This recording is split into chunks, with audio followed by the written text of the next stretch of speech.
So like, let me preface the story by saying that I get high. You all know that. Can I get an amen? Amen. All right. Follow me. Imagine you're me and you got one of them VR headsets. Not the cheap one he got, one of the really good ones with the 2 controllers. And you put on the headset and you pick this game. In the game, you have to throw these snowballs at a gingerbread man. Yeah, I know. I thought that was weird too, but I'm trying to live in a place of allowance, so I'm receiving what I'm given. You feel me? Okay, moving on. When the snowballs hit the gingerbread man, he breaks apart. But at the same time, the gingerbread man is throwing the snowballs back at you as well. And when you break a gingerbread man completely up, another one pops up and starts throwing the snowballs at you. Relentless. You can't let your guard down. And it occurred to me that that's what life is like, right?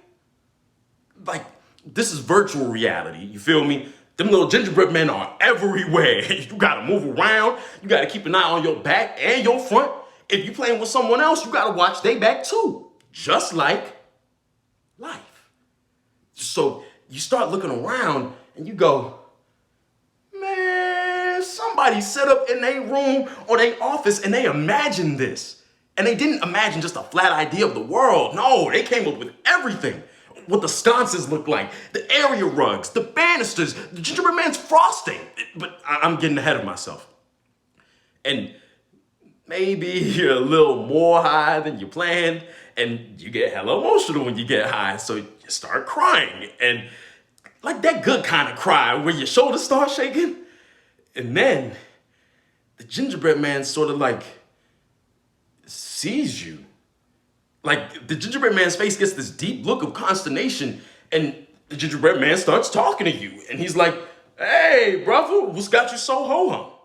And you don't really know, so you just start crying harder and you're starting to feel really embarrassed, and you can't tell if this is good weed or some of that scary lace weed, but this is all kind of feeling surreal, and you're feeling like you're getting higher and higher, and there's no end in sight. And the gingerbread man reaches out with what's left of his left arm, because you broke off his arms with the snowball, and you take his little piece of gingerbread nub and he pulls you in and kisses you.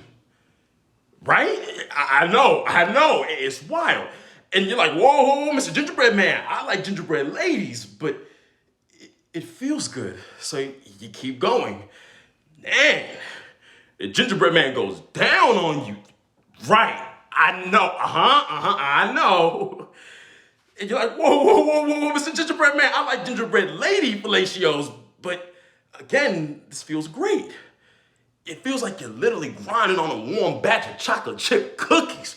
The room is starting to smell like Krispy Kreme donuts, and before you know it, you shoot frosting all over the gingerbread man's face. And you're like on a whole new level of being. Your third eye is all open and you start to see better.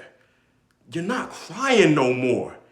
You begin to consider what your life would be like if you chose pleasure over harm. Yeah? You can consider what that world is like. And what if we imagine the world differently? I mean, as far as we know, we're the only place in the cosmos that welcomes our particular brand of life. So why waste it trying to be miserable because it's going to make somebody else happy? Be happy. And, that's a big realization to have after you come. You decide right then to stop accepting what has always been. And just like that, your buzz is starting to wear off and you start to build in your mind what your world is going to look like. You decide that gingerbread man blowjobs are definitely going to be a big part of your new world. I don't know who needed to hear that, but yeah.